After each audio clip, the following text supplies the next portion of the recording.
Greetings, and welcome to the inaugural episode of the Sixer Files.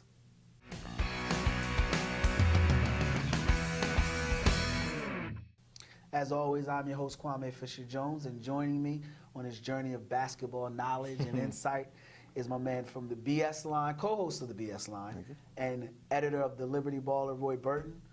Roy, let's jump right into it, man. Before we can focus on the draft and draft picks, man, there was a man that was relieved of his duties. Yes.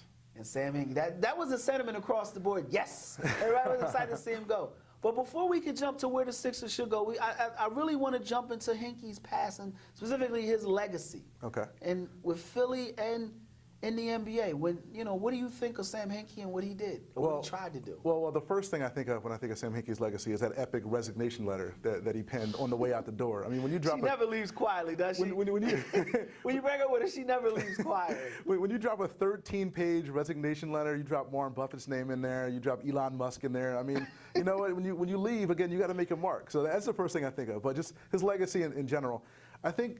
The main reasons why he's not here is that he just didn't build those relationships that you need to have as a general manager in the NBA. You need to have a relationship with other teams. You need to have a relationship with the guys in your organization. And I think that was missing. That's the big thing. You said it right there, other teams. Yes. You know, relationships matter when you're bad. Mm-hmm. You know what I mean? It's Absolutely. like when you're ugly, your personality counts. Correct. When you look good, you can be an airhead. Hinkie's relationships or his lack of power throughout the NBA, and the fact that he couldn't assess talent, I think, killed him. And I think the letter said it all. Rarely do you have a man write a 13-page letter and not one superhero reference. You know what I mean? We all wanted, like, nothing that kind of made you think this dude is a little bit in the culture of some sort. Right. For me, I think the legacy, though, is the fact that he had the opportunities and couldn't take advantage of them. Okay. You know, it was, and I'm pass it back to you in a second, but when you think of specifically moves like Dario, but the one that went under the rug, Stauskas. People gave him credit for Stauskas. Sacramento called him for Stauskas. He didn't call them for it. But here's the thing with Stauskas, though. What did you really give up in order to get Stauskas? You got Stauskas, you got Jason Thompson, you got Carl Landry, and you got the right to swap #1 picks in 2 years for giving up nothing. That didn't cost you anything. There was no opportunity cost in acquiring Stauskas. And that's the problem. That lies the problem. If you're going to get it, if you're going to make a change to your lineup, you're going to add somebody, how did you put the package together? What did you do? It was always he didn't give up anything. It was always, he got them for nothing or he got pennies on the dollar. And that's great to shop at the dollar store, but eventually in order to get some sort of quality, you're going to have to give something up. And he could never put that package together. And then you bring in a guy, on the court, there was nothing you could get from him. It was like, because you don't have a point guard. Right. You got a guy who can't create his own shot. Correct. You don't have a point guard to go with him. Right. I swear to God, if I saw Isaiah Cannon on the street today, I might tackle him and put him in a headlock. The man single-handedly found ways to lose games, not just hurt you, but lose games. And he kept playing. So that's the legacy I think Hinkie leaves behind. It was, people, and I get the diehard fans that the Sixers have. I get you guys out there. You wanted to believe in the Tooth Fairy and say he was going to make these moves and it's about accumulating, but it wasn't. It was about you had an opportunity, and let's just go right into it. The guys that he picked up, Embiid, Noel, one by one, what are you going to do with them? Because he had the opportunity before he grabbed these guys to make these moves. Right. Couldn't get it done. Right. That's his legacy. To me, you got what was the movie Life? Can't Get Right. Right. Hinkie should go down as can't get done. Couldn't get it done. That's his legacy to me. I think it's really, there's a lot of layers to this. There's the draft layer, but let's go back to the Isaiah Cannon point for a second. You actually went into a season, an NBA season, with Isaiah Cannon as your starting point guard, and then you were banking on purpose. Banking on Tony Wroten and Kendall Marshall to recover from ACL injuries to come back and hold down the fort for the rest of the year. Wroten's not even in the league anymore. Wroten's not in the league. Kendall Marshall probably won't be in the league next year. As well, he shouldn't. That's a terrible plan. Like, there was a complete and utter disregard for the point guard position under Sam Hinkie's watch, especially after they traded MCW. Do you think but it's an interesting point because I'm one of the few that liked Michael Carter Williams. I think they ruined the kid. I think they destroyed him because I think mentally he wasn't prepared for what he was embarking in. And I think they ruined him. But do you think that it was a lack of ability to really, because you can get an NBA quality point guard. Right. You know, Ish Smith, he's not going to do anything to help you. He's not going to do anything to hurt you. You think he just couldn't assess that position well? I think he just doesn't value that position as well as most NBA personnel evaluators do. I mean, you see certain coaches when they are certain people in position. There are certain positions they just can't evaluate. Like for years, the Philadelphia Eagles just had a poor evaluation on safeties, on linebackers. Yeah. I mean, they could never, like you said, could never get right when it came to bringing in guys of certain positions. I think Sam Hinkie just kind of, you just said, like, you can find an NBA guy. Yeah. Like you think that it's easy enough to just find a point guard on the street, like a competent point guard on the street, and it should be, but the fact of the matter is they haven't had one in a year and a half. I think, and I think we both were in an agreement. I think his legacy goes down as can't get right. Or can't get right. Mm-hmm. But the next topic I want to discuss is the players that he brought in. Okay. And, we'll go by them one by one. But the plan is, it should be, if you walk in and your Colangelo sits you down, he gives you, a cup of whatever and a plate of whatever and says, what do you think I should do? What are you doing? I think you kind of stand pat where you are right now. We're in agreement there. Yeah, I think you have talent. Like there's this roster isn't barren of talent. Like you have. We disagree. There's talent on this. Like, are they franchise players? No, but they're talented guys. There's the guys you can build around. You probably don't have your keystone here right now, but you have guys here that you could either build around and/or move if you need to. So if I'm Colangelo, I'd say, you know what, kind of stand pat, draft whoever you draft this year, and see how it all plays out. I take that one step further. I don't do a damn thing. Okay. I don't touch free agency. I don't trade people. You don't try to get everybody goes to voicemail. Better yet, I don't even set my voicemail up. Okay. So you can't even leave a message. So I don't even want to know what you're thinking. I don't go any direction with it because here's why. You need to find out who can fight. Mm-hmm. One of the great stories that I love is, and we talked about this when we were kind of just bouncing around the idea doing the show, right, is I love the Michael Irvin story. When he was like, I come into Dallas Cowboy game, and I know Philly doesn't want to hear about Michael Irvin, but he has rings and we don't. So, but he walks into camp, and Jimmy Johnson says, "What do you think of the team?" And he had a list on paper. Mm-hmm. Get rid of these guys because they don't want to win. It takes a certain manhood to do that, mm-hmm, and accountability to do that. And that's what I think you need to find. You need to throw the ball up and literally let these dudes go at it like a bunch of crazy dogs. Yeah. Who's going to be man enough? Who's going to be left standing? Gladiator style. Mm-hmm. Because you may not like Nerlens Noel's game. And, I said it before. He sucks.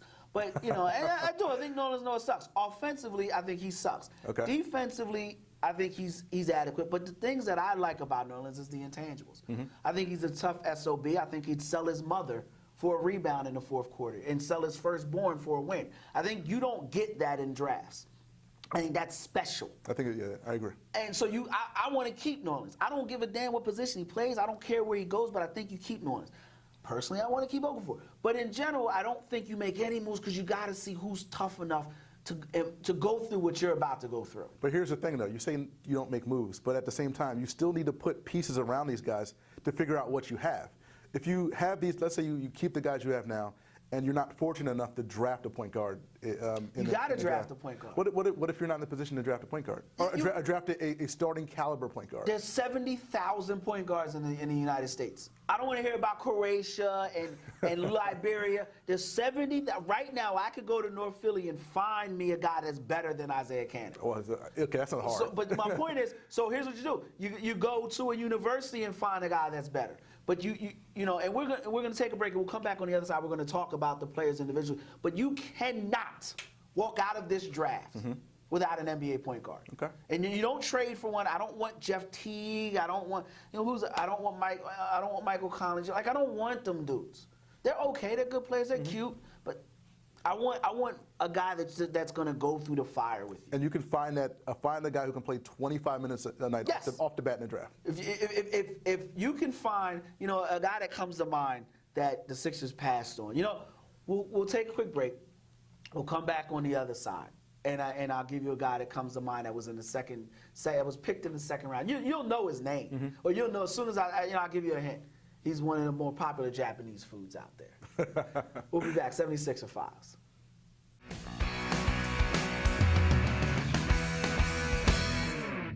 Every crime has a victim, and every victim needs help. Being violated by a crime can leave you feeling alone in the world. National Center for Victims of Crime can help. Let us be your resource, your support, your guide to rebuilding your life and restoring hope. Yes, you have the ability to recover. Take the first step. Call 1-800-FYI-CALL or visit us at www.ncvc.org.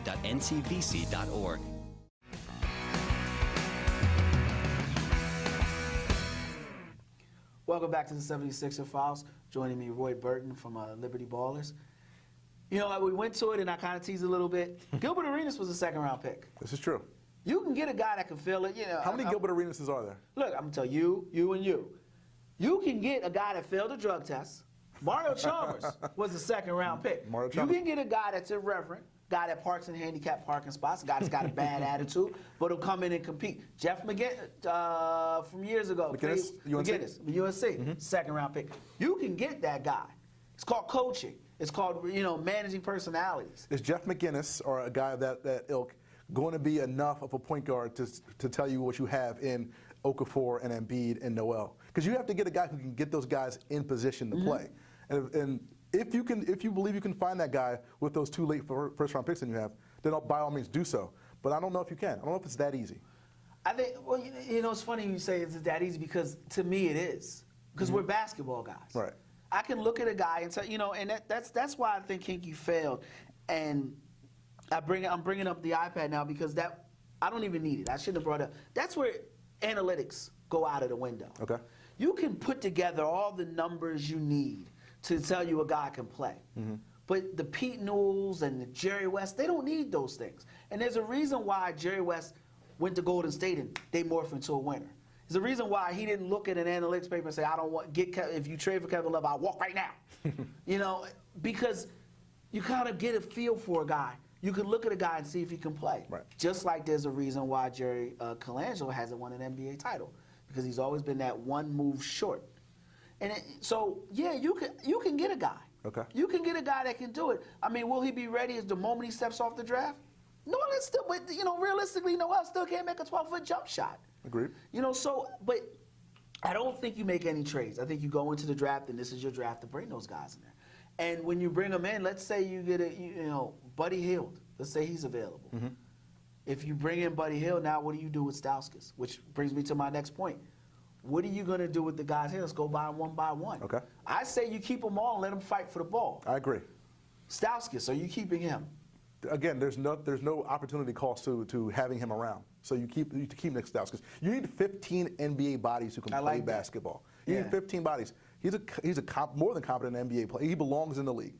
You keep Nick Stauskas. Do not agree with that. You get a point guard around him who can get him easy shots. Maybe you have something different next year. And it's funny you say that because I think the point guard position is key. Absolutely. And they're going to have to do their due diligence. Absolutely. There was a draft and I'm going to refer to guys like Jerry West a lot because they're guys that have a pattern of success. If you remember, Derek Fisher, when he drafted Derek Fisher, he drafted him in the same draft as Kobe Bryant. Okay. A lot of people didn't know that. Okay. But here's the thing.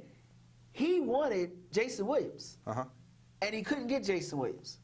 So Derek Fisher was his second choice. Just think about that now. And Jason Williams was a guy that there was very little footage on when he came out of Florida. Him and Mike Miller were together. He wasn't a guy that, I believe he got kicked off the team. Yeah. I don't want to reference that, but I'm pretty sure he got. But there was something there that you know about him. And like I said, I go back to that point. You can find a guy that failed a drug test. A guy that is, because let's be realistic, those are the guys you're going to be able to get that late. Tony Parker was was the last pick in the first round. Correct. Jamal Tinsley was a late for guys the Sixers pressed on for the likes of Speedy Claxton and Morris Peterson. Now those scouts are no longer here. Right. But that's the point I'm trying to make. You can get a guy that can come in late in that draft to make it happen. So I think we're in agreement. So I don't think we need to go through each player. I don't think so. Let me ask you a question though. What do you do with the point guards currently here? What do you do with the Ish Smith and T.J. McConnell? Listen, man. I'm supposed to talk to this camera, that camera, but listen, man. You're playing for your NBA life. You're playing to feed your family.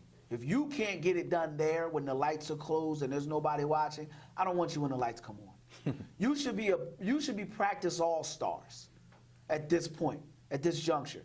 I don't want to hear Sam Bradford's mentality sneak into the Sixers, because the bottom line is this: if you're not prepared to fight in practice, you're not going to fight when the game starts. So that's what I do with them. There's one ball, two hoops.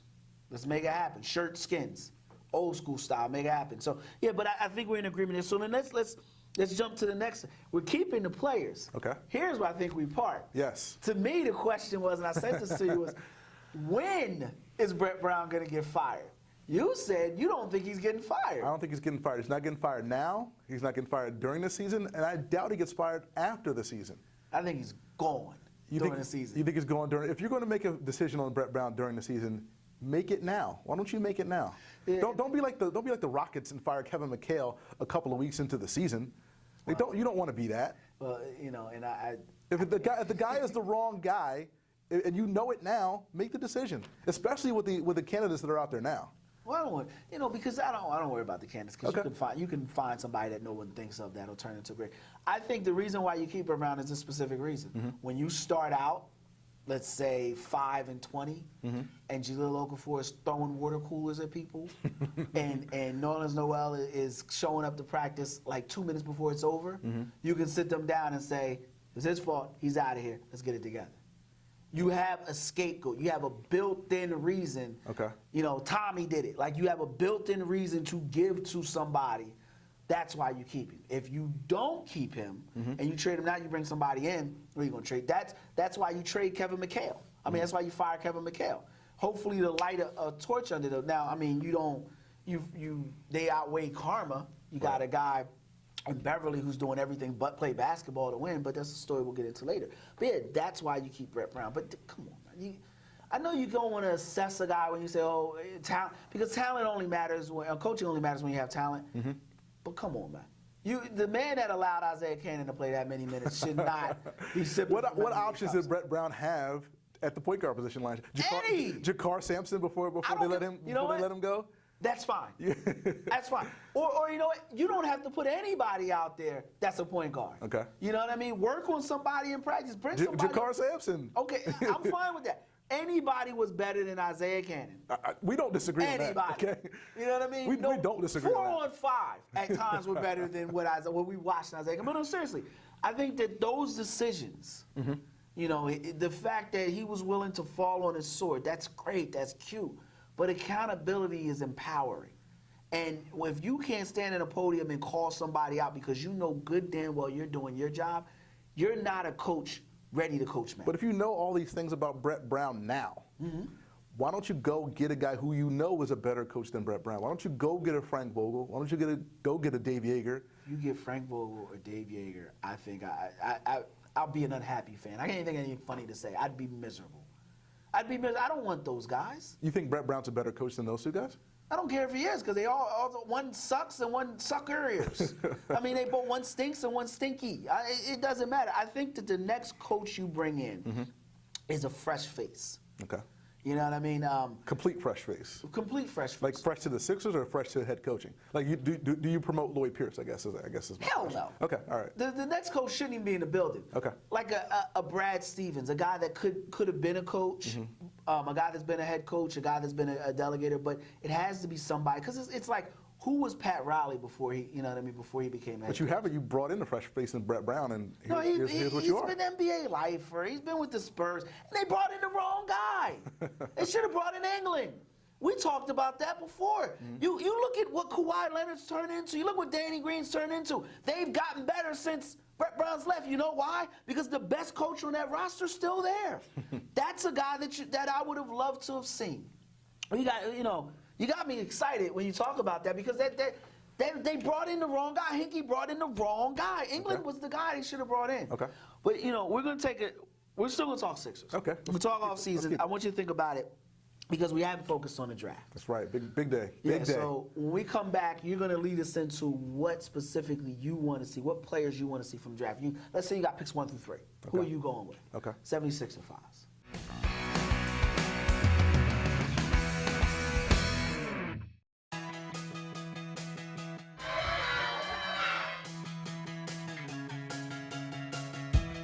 I felt like Cinderella. I said, that's fiction. I dropped my hat and ran.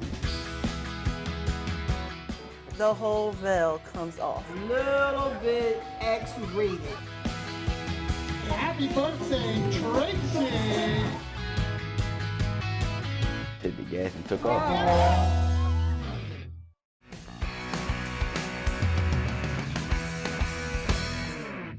Welcome back to the 76er Files. Before we went to a break, Roy, I wanted you to take the floor here. You've got picks. The Sixers will probably have a top 3 pick. Probably, yes. I think the Lakers will be, I think the Lakers will get the first pick in the draft, not the first, second. The Lakers aren't going to get out of the top 3. Stop it. Stop it. Stop it. The Lakers, the NBA is not going to allow the Los Angeles Lakers to not have a top 3 pick. Like, stop it. So we know the Sixers will have at least a top 3 pick. And they'll probably have, the late first round picks. But you can have anybody in the draft. Okay. Who are you going after? With the Sixers, if the Sixers had the number 1 pick, if I had the pick of anybody in the draft, I'm probably going to go with Brandon Ingram at the number. Interesting. You need a guy who can score. Like, you have to get a scorer. Brandon Ingram last year at Duke, 17 points a game, 7 rebounds, shot 41% from behind the arc at 3. Somebody on this team has to get buckets. You Why have not to get a scorer. Ben Simmons. That's the elephant in the room. That's the elephant in the room, absolutely. And I'll have my reasons, but I'm curious why you have yours. I don't know how effective he's going to be as a scorer on the NBA level. Like, I don't know. He's 6'10", he's 240. He's got a good body type to be a power forward. I don't see him as a banger. I see him having more value as a playmaker. And the jump shot is a huge question mark. I mean, the man took 3 3-pointers this year. Like, he completely and utterly went out of his way not to take shots outside of the paint this year. And I just had that's too big of a question mark on a team that needs a guy to come in and score 20 points a night. Yeah. But needs a guy to want to score. That want to score 20 points. Because that's another part of it as well. So you're going Ingram. I like Buddy Hield. Okay, number 1. Yeah, I'll take him number 1. Okay. You know why? Because that Oklahoma team, they don't have another NBA player on that team. Not ready. Probably not. Not ready. Probably not. And when I watched Dwayne Wade and Mark, and I'm not saying he's going to, it's sad that you actually have to preface your comments. You have to not these days. saying he's going to be the You next have to. Dwayne Wade. You I'm have not to. saying he's going to be the next Steph Curry. But when you're forced to carry the dishes every game, when you're forced to have to carry the load every game, your shoulders get big. And I think he's a guy that's going to be mentally tough enough to come in and fight. And then he'll be able to handle a roster of Nerlens Noel, who thinks he's Curly O'Neal, thinks he's got the handle of a guard. Jahlil Okafor, who at times just disappears. I'll never understand why a guy so offensively skilled just disappears at times on the offensive end. And I wonder if it's coaching, goes back to Brett Brown, or I wonder if it's a guy it irks him when guys don't care. But we'll talk about that later. But I think I stay away from Ben Simmons specifically because I think the young man doesn't know yet. I don't think he doesn't know the type of player he wants to be, type of player he's capable of being, type of player he is. And I think it's going to take him years to find out who he is as a player. Okay. And then it's going to take him years on how that affects the team. Right. Also, I'm not going to say the young man's soft, because I don't know him. I know where you're going with this. Because that's my other main concern with Ben Simmons. Go ahead. I don't want to cut you off. No. I'll let you say it first. Go ahead. Because I just said he was. I don't want to say he's soft. I don't know if Ben Simmons has that dog. I don't know if he's got that thing in him. I don't think he's got any type of. Forget a dog. I don't think he's got a cat. I don't think he's got a bird. I don't think he's got anything in him. I think he's a guy that just plays. He kind of plays. He kind of goes through the motions. And on that team, on that LSU team, that team had enough talent to make the tournament. I mean, you had Blakeney, you had a couple other guys. That team was talented enough to make the tournament. Ben Simmons averaged 19, 12, and 5. And that team doesn't make the tournament. That's amazing. You gotta at a certain point, you just have to take over. You just have to take. You got the D'Angelo Russell. You got a D'Angelo. You got to turn the switch on in the last 5 minutes. I mean, you're playing in a big time conference. You're on TV all the time. Yeah. I mean, you're playing good talent. You got to step your game up. Drop 30 and 15. How much money he gave up not being in the tournament? Man. And he don't. I guess it's when you come from the nuclear home, you know what I mean? Because the bottom line is, if he's coming from the Bahamas, I'm going down shooting. They even turned down the NIT invite. It's I'm done with basketball. That's another thing. That's a bad look, man. That's a bad look. DeJuan Wagner took the NIT tournament. We saw the type of career he had. Wani was like, I'll play. Look, like I said, I don't want to say he's soft. Yeah. but I have a tremendous issue with his lack of Fire? desire. Does he want it? Does he want it? Yeah, his lack of desire. Like D'Angelo Russell was a guy I wasn't high on, you know, and I'm 100% wrong on him. I'm really willing to admit it right now because what he did this year in LA, he self-destructed in every way possible. But the dude still gives you 30 points in game 70. Like most of Jaleel was out by then. Yeah, he was hurt. Right. Carl Towns was, you know. He was still doing his thing. He was still double every night. And it's like, wait a minute, these light-skinned dudes are really putting in work right now. These cats are really like, and it tells you a lot about him. He told D'Angelo Russell, there's a report, it was on 17 ESPN, that he told Byron Scott, look, you don't want me to shoot? Take me out of the game. Right. Because I'm shooting. 19? Yeah. Well, you remember him and Clarkson had that press conference. And they were like, yo, don't say anything that'll get you in trouble. And he laughed. You know. Like, all right, don't stab me. Okay, Right. I may not. Like that's the guy I want in the Sixers uniform, and I think Buddy Hield will have that. I think he'll be a guy that you'll hear about at the club, partying. I think we'll hear about him. Well, is he going to be with Fridays. Jaleel? Because if he is, then we have a problem there. I had no problem with your little punching dude. Look, man. Look, man. That game in Boston, and this is the thing that goes undercurrent, and this is the thing people don't understand. And I think you and I get that. I think there are certain people in the viewing public get that. When you've been told no, and you know it should be a yes, when you know you're giving everything you got and it's out of your control, and specifically that game in Boston, they were up something like, 9 or 8? Yeah, close up there. And Isaiah Cannon just dribbles ball out of bounds. Rodney Covington trips over his thoughts. They shoot like 2 air balls, and they lose the game. And he's going out to blow off some steam. And you got some dude not only telling you, like, he's like, you suck. You're like, dude, tell me something I don't know. Yes, the Sixers suck. Right. But he's just kick. Yeah, he's catching an eye jam. Right. He's Okay. now the whole I got money and all that. That's Right. corny. That's the tight jeans generation. That's the effeminate generation. But I like the fact that he was like, I'm not taking this anymore. I'm not taking this. And you know, Howard gets you. I hope my producer has his beat button. I'm not taking this ish anymore. I know we suck. I don't want you telling me. Okay. That's the guy I want. So you're okay? You're cool with that? Yeah. Okay. You know, because he's got money, he'll buy him a new outfit. And at 20, I'm not even going to say what speed limit I was going over to Ben Franklin.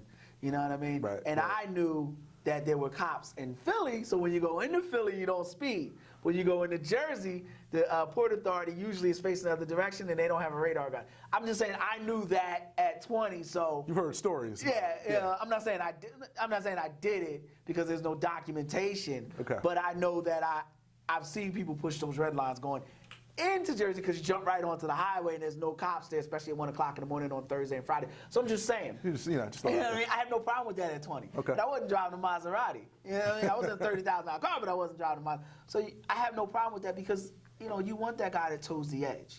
And I think him, along with Buddy, I think they'd be a good young 1-2 punch to kind of. So you're not worried that Buddy Hield's a 6'4" shooting guard who No. isn't really that skilled at creating his own shot? No, and you know why? Because he can develop a handle. Okay. And a guy that he reminds me a lot of, and people are going to go, oh, what are you talking about? Reminds me a lot of Ray Allen. Okay. Now, Ray Allen had a clutch factor that a lot of players didn't have. Remember, they beat Georgetown in the Big East tournament. Correct. Massacre, one of the great games. He beat Allen Iverson's Georgetown team. Right. So he doesn't have that clutch factor. But that's not the only similarity. That's not where the similarity should stop. He has a shooter, but Ray Allen was a guy who couldn't create his own shot coming out of college. You know, he was a guy that wasn't a great dribbler. He could fly. He could jump out of the gym, so that allowed him to finish, and that's something he'll to work on. But he can get better at ball handling. I agree, because same with J.J. Redick. Yeah. Couldn't create his Whoa. own shot. No, couldn't create his own shot coming out of Duke. Okay. But now J.J. Redick has developed into a Yeah. more well-rounded NBA player. I think he's better than Redick, but I get to just there. I take him number 1, and Okay. I think because what I need is a guy who will come out and play. Okay. And it sounds crazy to say, but you look at what the Sixers have done the last few years in Dario, you know, who's going to be coming over, and God help you if you think he's going to do anything other than be a European player in his first year. I mean, this dude's, you know, it's a story for another day, and we'll talk about that closer, you know, with Dario specifically. But I see a big who can't finish through contact. You know, he's extremely tough. high basketball IQ. High IQ. But, that's where it stops with him. So you're going to have guys that are still finding their way, but to have a guy that'll come in. What did he shoot in the Final Four? What did he go, like 6 for 99 in that game? He had a terrible shooting game. Yeah, it was but bad. damn if he didn't keep chucking them. Yeah, he you know what I mean? Shoot or shoot. Exactly. Shoot he or said, shoot. I'm not coming off with it. And the game before that, he lit the team up. Right. So I'm going with Buddy Hield. So who's 2 and 3? Just to wrap it up. Who's after Buddy Hield? If the Sixers wind up, well, no one will draft Buddy Hield #1 other than you if you were in charge. But let's say Buddy Hield's off the board at 1. Who would you take after that? I bring in Ingram and I have him work out. I have him work out against the other guys that are possibly going to do it. And if the pop that are on the board, Simmons, Dunn, I bring in Ingram. And here's why. It was a workout for Dante Exum. Sixers wanted to bring in Dante Exum. I know you know the story, but a lot of people out there know the story. Exum refused to work out against Marcus Smart. He didn't want to work out against anybody. He said, you know what, I'll work out individually, I'll take some shooting, but I'm not going to work out against anybody. And I'm going to rewind that. There was a guy that just retired by the name of Kobe Bryant. When they brought Kobe Bryant in for a workout, Kobe Bryant worked out for teams he told, don't draft me, because he wanted to work out against NBA players. Right. And he lit them up. He lit them up. And that's why he wound up going to the Lakers, because Jerry West said, on record, even though he won't, but it's on record that he thought he would be the next Jordan, not because of his skill set. He had a gun belief, but he had a competitive desire. That's what I want to see that guy fight.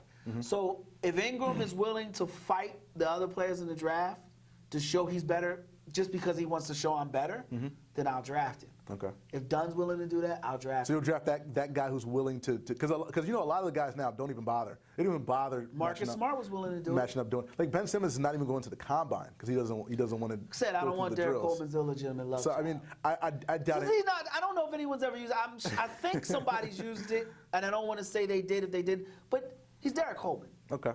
He's Derek Coleman. He's Derek Coleman just attitude-wise. He's Derek Coleman attitude-wise. He's Derek Coleman's skill set. He's Because Derek Coleman. Derek Coleman got buckets in college, man. Like Derek Coleman was an offensive force. Yeah, and I think in a few years, Ben Simmons will get buckets, but I don't think he'll ever be part of a winning team because I think he's a guy that just plays the game like whoop-de-damn do.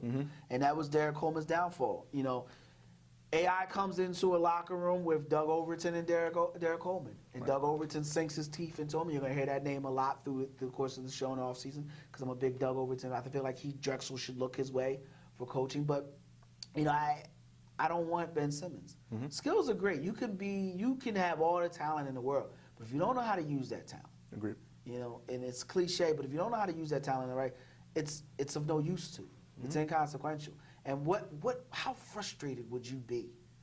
The Sixers draft Ben Simmons. You're excited. Get your seat tickets. You got your Simmons jersey ready to go down there, ready to rock and roll. And you decide, my finger's not really right. It's just he goes 1 for 5. And that's the danger in drafting a guy like Ben Simmons. And again, we understand. We've watched Ben Simmons play a lot. I mean, we understand how how his skills will translate to the league.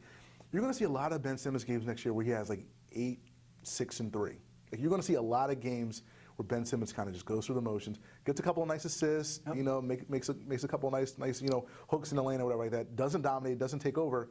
And if you're a Sixers fan and you're paying thousands for a season ticket, and he's your #1 draft pick, and he's not giving you 20 and 10 off the bat, you're gonna start thinking, what was the point? Here and I'm gonna take this to you when we go to break. Here's the thing I have a problem with. It's not him not giving it to me. It's like him not even trying. He's not even trying to score. Right. Like, dude, you're not even giving me the effort to show me you want to get it. Right. You can work with effort. You can't work with lack of effort. That's it for Sixers. We're going to take another. When we come back, we're going to jump into the NBA playoffs and specifically LeBron and Kevin Durant. 76er Files.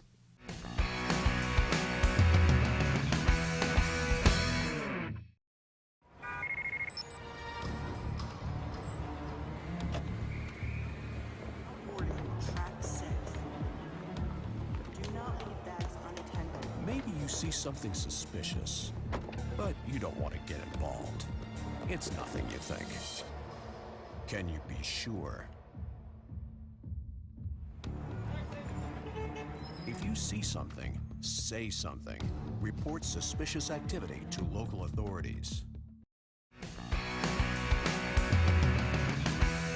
Welcome back to the 76er File. So we spent the first segment talking about the Sixers and the moves they should make. Now we're going to jump into the teams that have managed to make successful moves.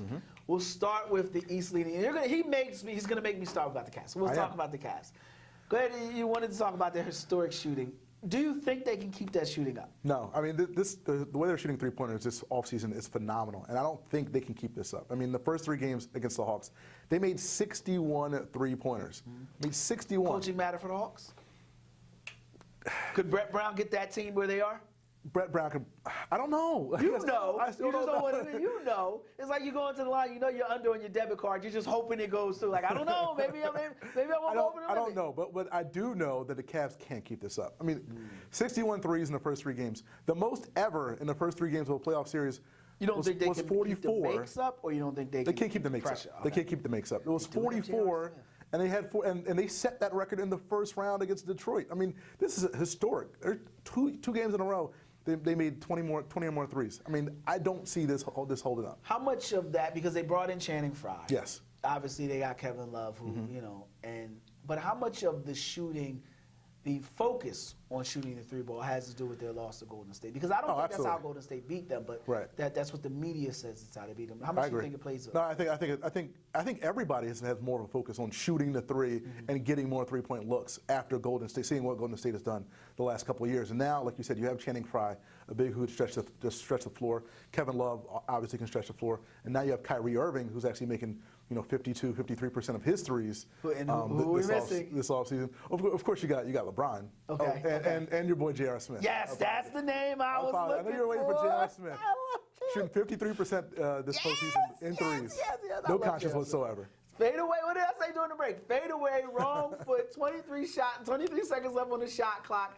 Fade away 3-pointer. That's called the J.R. Smith. It's J.R. And, Smith. I think the reason why the Cavs have focused a lot on the shooting, I think, is because it's kind of, I don't want to say easy, but it's a way to keep the wear and tear off of you. Agreed. You know what I mean? They had problems scoring. They still have problems scoring, so you try to get that extra point. But it's easier to focus on ball movement, which is how the Warriors won the championship. It's not just shooting. You look at how many times the Warriors shot off a 1 or 2 passes. There's always 3 or 4 shots. There's always a pick and roll, then the ball moves. You make the defense move. That's how the Warriors won. But going back to my point, I think that's why they're shooting so much, because it's easier. Yeah. It's just easier. You don't have to work it in. You don't have to work so hard to get the shot off. But that's winning basketball. I mean, winning basketball is Not if Kobe's gone. is moving the ball. Like, that's how the Warriors win. That's how the Spurs won. I mean, you move the basketball, you get good shots, which is why you see other teams, and we'll probably talk about them later, which is why you see teams like the Thunder only be able to plateau to a certain level. I was going to transition there. There's isolation basketball. It started with Isaiah Thomas. And then I did an article on it. It'll be coming soon. But, it started with Isaiah Thomas. It actually started with the ABA. Isolation showman basketball. Then Michael Jeffrey Jordan, the king of shoot or die, came into the league. Then you had a lot of guys have success, but then Kobe kind of put the stamp on it and then in the era. And you see the difference in Kevin Durant. We'll get to him in a second. You mentioned Kyrie Peanut Brittle Irving. Yes, I call him Peanut Brittle. Okay. How much longer before he gets hurt? See, I'm not wishing injury on him, but it's inevitable. he played 75 games this year. He has no muscle definition. He played. I'm sorry. He played 75 games last year. He played virtually all the season this year after he came back from the injury. With absolutely no 75 games last year. 71 games the year before that. Okay. The man has been relatively healthy. He hurt his kneecap dribbling. The man. He hurt his kneecap. He had a serious injury dribbling. In his first 5 years, he only missed 27 more games than Steph Curry missed his first 5 years. Did he sit a game out because there were bed bugs? Allegedly. Allegedly. He set a game out. Look, man, he's an NBA player. All right? He's got the muscle definition of a WNBA. Kyrie Irving's good. Kyrie Irving's going to be fine. He's going to be fine. I will say it again. He has the muscle definition of Cheryl Swoops. And I'm not calling him a female, and I'm not saying, but he has no muscle definition. He has a history of being, and he played 4 games at Duke. He played 4 games at Duke and hurt his hand in the child line. Like, I can't believe in Kyrie Irving. And it frustrates me because they offered Kyrie Irving allegedly for Chris Paul, and the Clippers said no. And why did the Clippers say no? Because Chris Paul's better, first of all. Well, Chris Paul's okay. He's king of the overrated. He's better than Kyrie Irving. You wouldn't disagree with that. But I will say this: both of them always got something with them. There's always some issue with them. It's always some nonsense with both of them. Okay. So it frustrates me because you got LeBron. You should have went Pau Gasol instead of Kevin Love.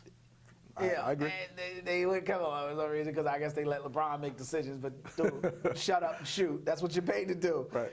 But Kyrie is a guy who should have been packaged with Andrew Wiggins.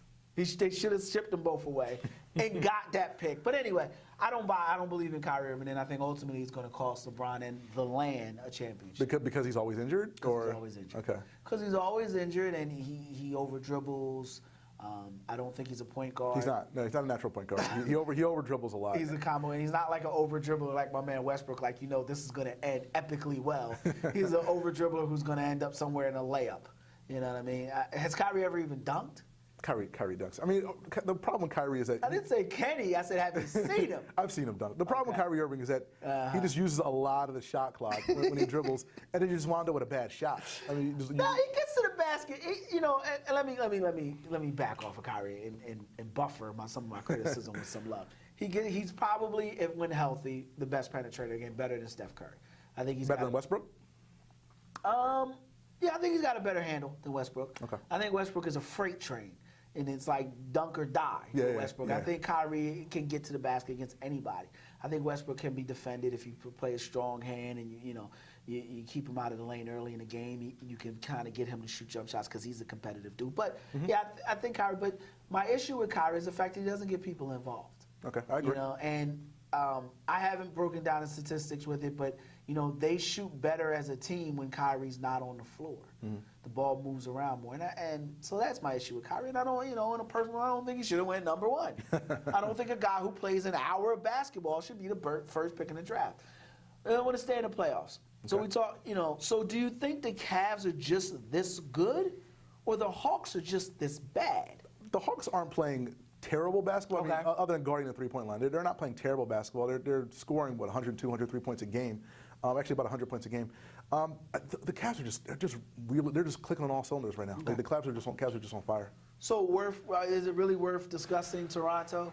I don't think or so. Miami? I really don't think so. I mean, I know you wanted to talk about Kyle Lowry and whether or not he's legit or not. I think Kyle Lowry's a good. I think coaching has made the difference with Kyle Lowry. I think he is. I don't think he's struggling. I think he is who he is. Okay. I think this is who he is. How much longer can Dwayne Wade play this way? That's a topic for discussion. I think Dwayne Wade is a guy that we're watching, one of the all-time greats, and I do believe Absolutely. all-time greats. Absolutely. In the upper room, going down right now. So it's painful to watch. How much longer do you think he can play this up? Do you think he can get up to the Eastern Conference Finals? You don't think Dwayne Wade can keep this up for another year or two? Wow. A year? No, I was thinking this season. So you're saying, so you think he can go another year? I think he can go another year or two. He's averaging 19, 5 and 5. He's the bag of tricks hasn't gone anywhere. All right? No, he's still a great player. He's still got the in and out dribble. He's still when the big man hedges on that pick and roll, he still knows how to play that. I mean the man. I mean you can play. When you're at that age, 34, 35, you can play. You can squeeze a couple extra years out just by being smart. So why did Miami? And I know I'm verging on the track, but why did Miami not want to re-sign him? Because they didn't want to. Yeah, because again, he has a lot of miles on him. A lot. He's got a Pinto. What are we talking? 13 years? Yeah, about 13 years. I mean, 6 trips to the NBA Finals. They went to the finals. They went to the finals 4 straight. The 4 straight years that the big three were there. 5. So 5 NBA finals. He's got a lot of miles on him. Got some USA basketball miles on him as well. I think they're concerned about the age, but because it's not a money thing, because they're in pretty good salary cap space, all things considered. I think it's he's 34 years old. The issue I had with that, and we're going to talk Western Conference, exclusively Western Conference, but I want to finish this segment up with Miami, because I think that Miami is sniffing around Derrick Rose. Okay. Which would make sense with Pat Riley. And I think the acquisition of Rose, and I could be wrong. Okay. I doubt it, but I could be wrong. Okay. I'm not a Derrick Rose fan per se, but I think under the right tutelage, you can dust Rose off and you can get you back to a couple finals. And if you get him around some real legit offensive and if you get him around a basketball team, not a guy that has a ponytail and wears kangaroos, legit basketball players, I think you can get something out of Derrick Rose. But if they bring in Rose, I think it costs them Dwayne Wade. And I think they re-up Bosh. Well, Bosh is on a contract, so he's fine. Yeah, I don't think he plays anymore. But. No, but I'm saying they re-up Bosh, they re-up Dragic. I think they're pushing Dwayne Wade out. And I think it's to go after a Derrick Rose. You think Dragic and Derrick Rose can work together? Yeah, because I think Derrick Rose is a combo guard. I don't think he's a point guard. Okay. And I think you get more life out of him if you take the freaking ball out of his hands. That's fair. That's Tom fair. Thibodeau, are you listening? Who's scoring points on that Miami team? Ball movement. Ball movement's nice. No, they've got finishers in Winslow. You got Winslow. They've got You're gonna resign Deng? I said you're gonna pay. I rolled my eyes on purpose, so I want everybody to. I rolled my eyes on purpose. No. Hassan Whiteside's not an offensive threat. But you can get him buckets by moving the ball. I agree with that. And you've got Dragic, who is a legit pass-first point guard. Who's scoring? Who's that scorer on the team? Who's that 20? Because really, you need a big man. You get Rose to give you 20. You don't think Bosh comes back. I don't know if he can or can't, but I think Whiteside can give you 14. Okay. I think Winslow can give you anywhere from 13 to 15. You get 19 from Rose. There's your points. But the big thing is you have 3 finishers on the court and a legit point guard. Mike D'Antoni could be on line 1 if Spoelstra can't work that out, but Spoelstra comes from a basketball pipeline, so figure that out. I think ball movement does it. But you can't do that if Dwayne Wade is in Roy Burton's head thinking, I got 3 more years left. 'Cause, dude, you barely got 3 hours left. Okay, all right. I think he dies out this series. Really? I think he dies out this series. I think chasing DeMar DeRozan around is gonna do it. DeMar DeRozan has just has an unbelievable motor. Okay. You know, we got to leave it on that point. Coming back, Kevin Durant. Yes. My man, clear your space off on the trophy case because Durant's going to give you a title. Negative. 76er files.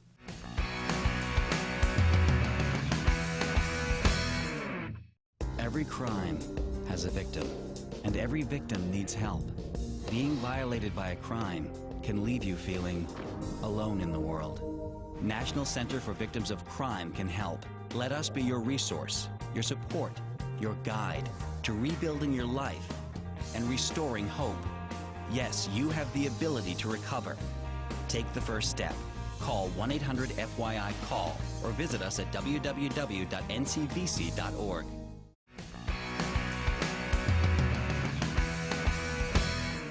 It is with great pride and lack of humility that I say I told you so about Kevin Durant. You did. You did. I told you this man would not lead you to an NBA title. I told you he was 6'11" Allen Iverson, George Gervin, Tracy McGrady, great scorer, would not lead you to an NBA title. Now the whispers are, should we start questioning Kevin Durant? Should we start finding out if Kevin Durant can do it? So, they're down 2-1 to the Spurs. Specifically, before I ask you the question, yes, and you're laughing because I brought it. Critical possession in the game. All right, Spurs have the ball. I don't even know who's shooting. Doesn't matter. Spurs swing the ball, swing the ball, swing the ball. Standing at the three-point line is my 6'11" small/power forward guarding. What's Danny Green? 6'3", 6'4"? About 6'3", yeah. Shooting guard. Kawhi Leonard's on the other side. Shot goes up. I watch Kawhi Leonard still rocking the cornrows, about 10 years too long. Way too long. Somebody need to get a ball fade in his life. But he darts to the rim, grabs the offensive rebound, while KD is in no man's land doing what he does best, thinking about shooting a jump shot. This is who you hitched your wagon to.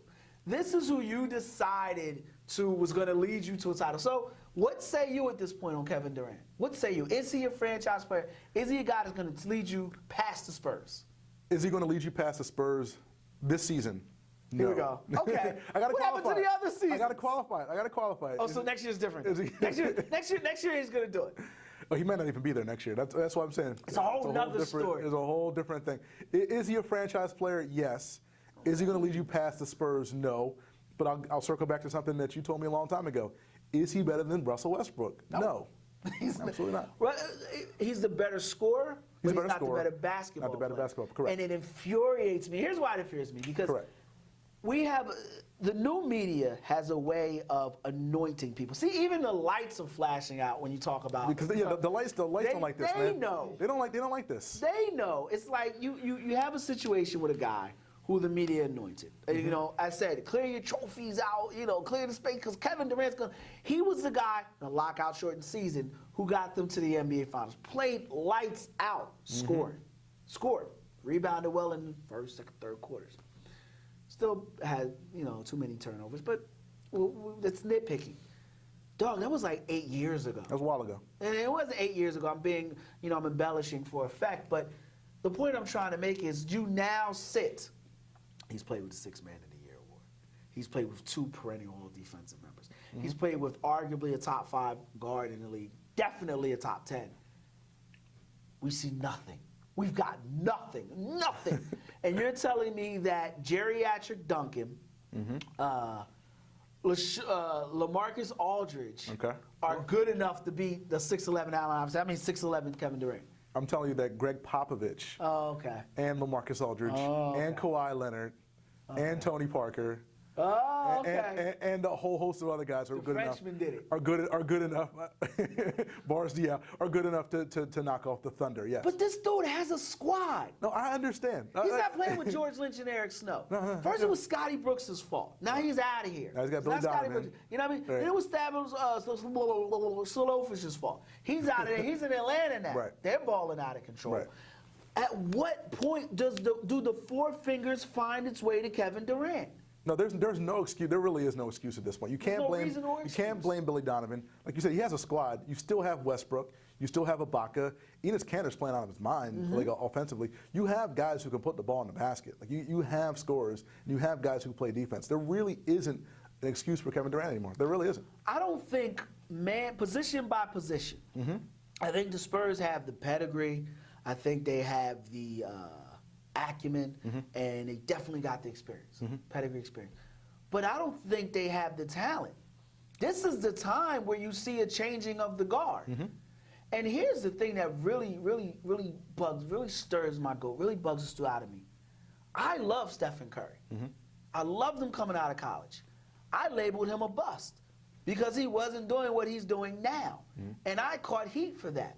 Stephen Curry is who Kevin Durant should be, but he can't do it. When you say that, what do you mean exactly? What I mean by that is a guy who makes other players better. A guy who takes the Draymond Green, who's a second-round pick in the same draft, I believe, is Maurice Spates, but story for another day. Who isn't a bad player, by the way? Who? Maurice Spates. Say that again with a straight face. Have you seen that man does not miss mid-range jump shots. On That's all he does. On that team, he fills his role very well. That's all he does is shoot. All right, so That's all he has to do on that if team. you had a chance to draft Maurice Spates or Draymond Oh no, I'm just saying on that team. Roy Burton or Maurice Spates? Roy Hibbert or Maurice Spates? Oh, Roy Hibbert was terrible. Okay. Roy Hibbert was terrible. Okay. Maurice Spates is awful. Maurice Spates in his role is a very good player. Is that enough of a You know what? qualifier for you? I will say this though. I love the fact that he shoots. I don't give a damn what you say, Coach. I don't pass. He doesn't pass. That ball paid. does not come back out. He's James Harden school. James That ball Harden don't come back realizes out. he gets paid more if he shoots a lot. That's right. Pass the who? Scorers get paid. So it's like Scorers what was get the paid. commercial? Chicks dig the long ball. Chicks dig the long ball. James Harden said, "Chicks dig points. I'm not Exactly. passing." Exactly. And it's a damn shame because James Harden used to be a really good basketball player. But going back to Durant, Yeah. I think when I say that is he should have been a guy that made other guys better.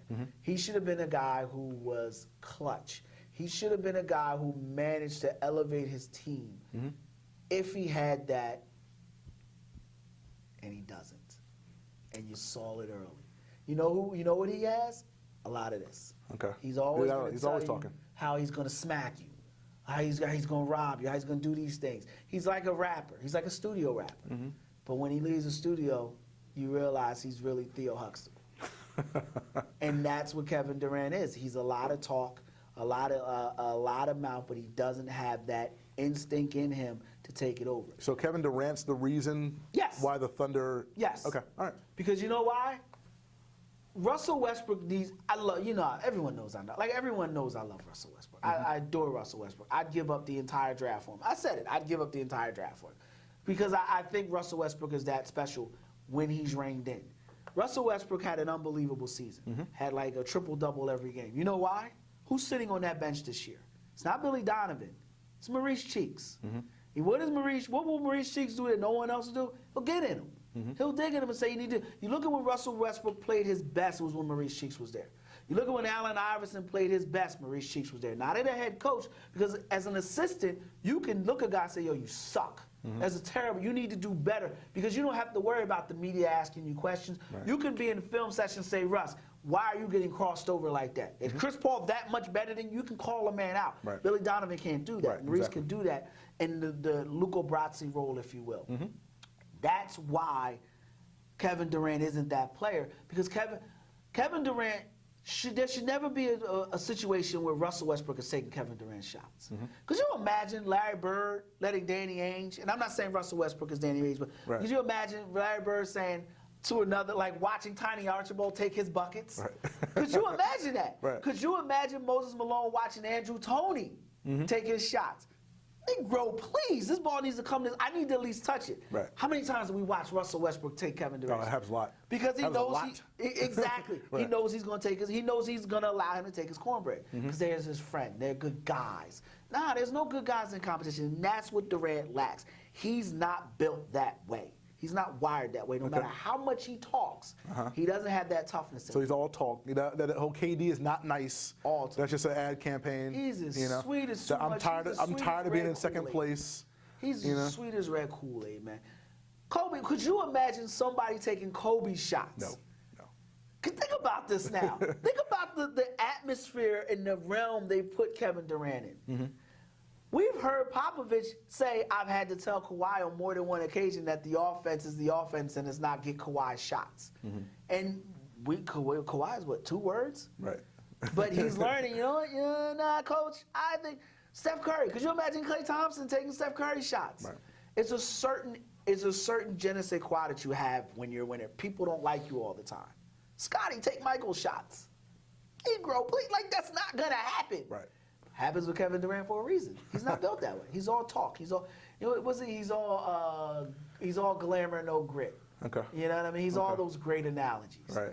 And it comes to fruition every year. There's no reason why this Thunder team should not represent the Western Conference. Yeah, the fact that they will probably get to one NBA Finals in the Durant Westbrook era is just an absolute. I mean, that's a 30 for 30 right there. Like that's a 30 for 30. Like You think I get some footage on there as the man that called him out early? I think you could do that. I think we could do that.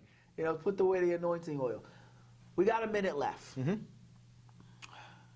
Who's winning the NBA title? San Antonio. You think San Antonio? You're thinking. Yeah.